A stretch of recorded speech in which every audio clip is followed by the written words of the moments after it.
Você está iniciando na Bolsa de Valores.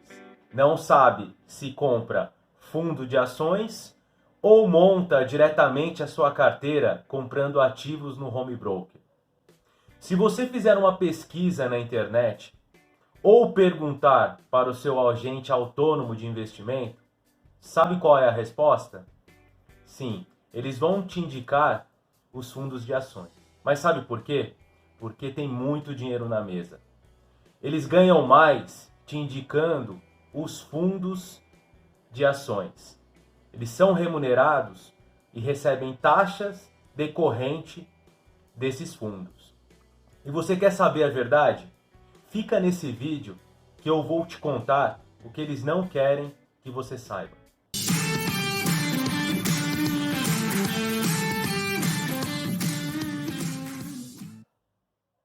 Primeiramente, vamos entender o que é um fundo de ações. O investidor, quando aloca os seus recursos em um fundo de ações, ele não está comprando um ativo propriamente. Ele não está comprando ações. Na verdade, ele está comprando uma cota, uma participação em um fundo, onde ele está delegando a um gestor que faça a compra dos ativos. Os fundos de ações, eles se dividem basicamente em duas modalidades. Os fundos de gestão ativa e os de gestão passiva. Os fundos de gestão ativa são aqueles em que o gestor, ele, seguindo uma regra pré-estabelecida, ele compra os ativos livremente.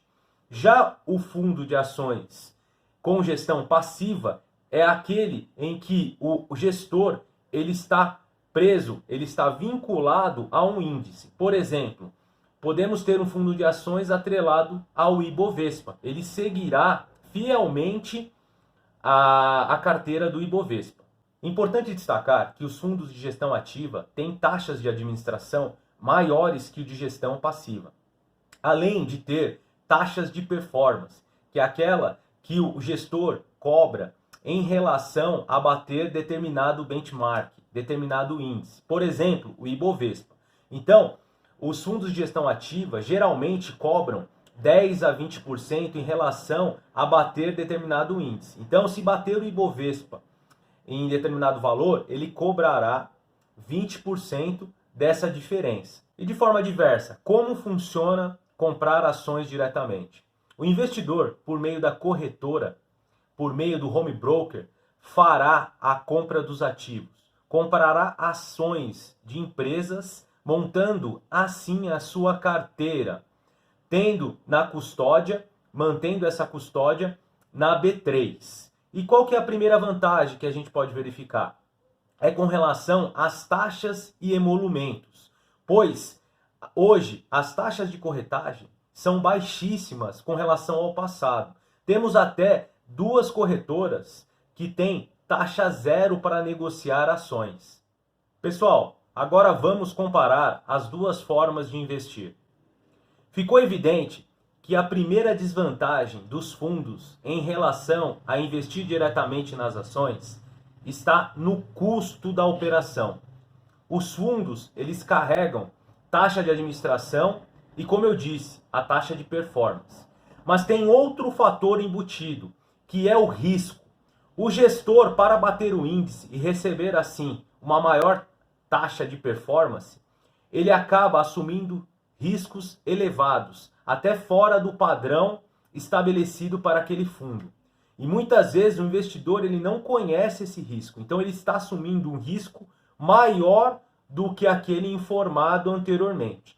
Então, ao meu ver, esses custos eles levam até uma atitude impensada do gestor. Então a gente tem que tomar muito cuidado. Então eu entendo como uma primeira desvantagem dos fundos em relação a investir diretamente em ações. A segunda desvantagem que o seu assessor de investimento não vai te contar é que o investidor, quando ele compra a cota de um fundo, muitas vezes ele deixa de conhecer, deixa de tomar conhecimento da estratégia daquele fundo. E a partir dali, ele só acompanha a rentabilidade do fundo. E ele deixa de acompanhar as ações do gestor. e muitas vezes desconhece a estratégia daquele fundo. E por que isso é ruim? Muitas vezes, quando o mercado entrar em queda, né, ter um colapso do mercado, cai 20%, 30%, a chance desse investidor que investiu em fundos de vender na baixa é muito grande, porque ele desconhece o que está acontecendo. Agora, o investidor que está montando a sua carteira, muitas vezes, sabendo o que está fazendo, sabendo os fundamentos daquela empresa, muitas vezes, quando ocorrer ruídos no mercado, ele não vai agir de forma... Ele vai manter a estratégia, ele não vai agir de forma diferente, ele vai manter a sua estratégia que foi traçada inicialmente. Então, esse é o lado ruim dos fundos. É o investidor, ele delegar a alguém esse estudo, essa estratégia e desconhecer o que está sendo feito. Então, muitas vezes, vai trazer a questão do investidor lá na frente, entregar tudo e sair do mercado. Para mim, a terceira desvantagem dos fundos em relação a comprar ações diretamente está que os gestores dos fundos, eles investem para o curto prazo. Você sabe como são avaliados os gestores? Sim, os gestores eles são avaliados pelo resultado, pela rentabilidade do fundo. E muitas vezes as suas ações estão pautadas no curto prazo. Estão vendendo e comprando ativos freneticamente para ter resultados. E eu vou trazer aqui, como muitos vídeos aqui do canal, eu já falei sobre esse livro e eu vou falar novamente. É um livro do Jeremy Siegel, Investindo em Ações para o Longo Prazo. Então, o ato de investir em ações, aquele investidor que compra as ações, ele vai lá e compra as ações, monta a sua carteira, ele montando para o longo prazo, trará muito mais resultados do que aquele investidor de curto prazo. Então, é muito difícil um fundo que ele tem o parâmetro de agir para o longo prazo. Tá? Os gestores, eles têm que mostrar resultados, eles têm que entregar resultado a todo momento. Muitas vezes pode até perder o cargo do fundo por ter resultados ruins. E não tem como ter o tempo, né? Fazer o tempo aí, comprar ações, reinvestir os dividendos, manter a carteira aí por 10, 15 anos para ter o resultado lá na frente. Não, eles estão pensando nos próximos 6 meses. Então, o que acontece é que isso, ao longo do tempo, um investidor que mantém as ações em custódia, comprando, ele vai ter um resultado maior do que aquele que vai estar no fundo. Né? Pode ser que um fundo ele tenha um resultado no curto prazo muito bom, mas ao longo do tempo, quando a gente estender isso no tempo, vamos ver que o resultado dos fundos, eles perdem para a estratégia de manter as ações ao longo do tempo, fazendo o reinvestimento dos dividendos e deixando assim os juros compostos atuar na carteira. A quarta e última desvantagem dos fundos está no que se refere à tributação. O imposto de renda no fundo de ações ocorre como todo fundo multimercado. Ele ocorre no final, quando o investidor vende as suas cotas, ele pagará a tabela regressiva, conforme a tabela regressiva de R, ele pagará um imposto sobre o lucro da operação. Tá? Então, no final, quando ele vende, quanto mais tempo ele permanecer no fundo, menos IR ele pagará, chegando ao mínimo de alíquota de 15%. E o investidor que compra as ações e monta a sua carteira? Existe uma isenção de IR para vendas até R$20 mil por mês por CPF. Então, o investidor que tem em carteira seus ativos, ele pode usar dessa isenção e vendendo os seus ativos e aproveitando essa isenção e diminuindo assim o pagamento de impostos, tendo o resultado maior ao final. Outra questão que não pode passar despercebido é no que se refere aos dividendos. Os dividendos no Brasil, atualmente, até a época que eu estou gravando esse vídeo, eles são isentos de imposto de renda. Então, o investidor que tem na carteira as suas ações, quando cai na conta, cai livre de imposto de renda. E como que acontece nos fundos de ações? Os dividendos, quando caem nos fundos de ações, eles passam a fazer parte do todo daquele fundo.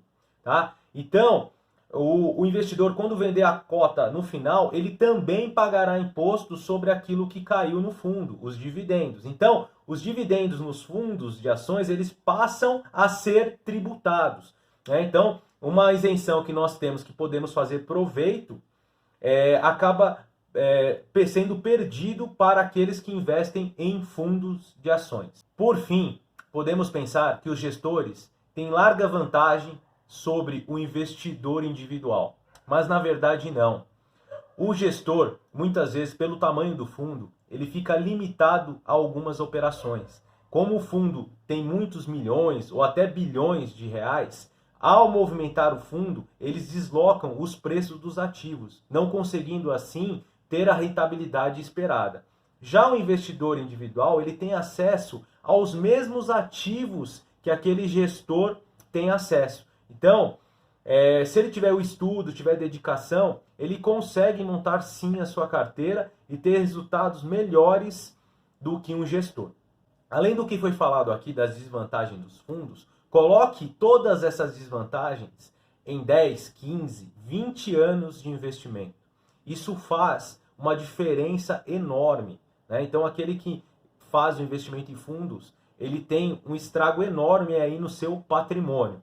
Então, desta forma, eu tento fugir, eu tento sair um pouco dessa situação de investir em fundos. Então, eu tento alocar a minha carteira e colocando os ativos que eu penso que são bons para carregar no longo prazo e assim tentar crescer com o patrimônio e conseguir aí até almejada liberdade financeira.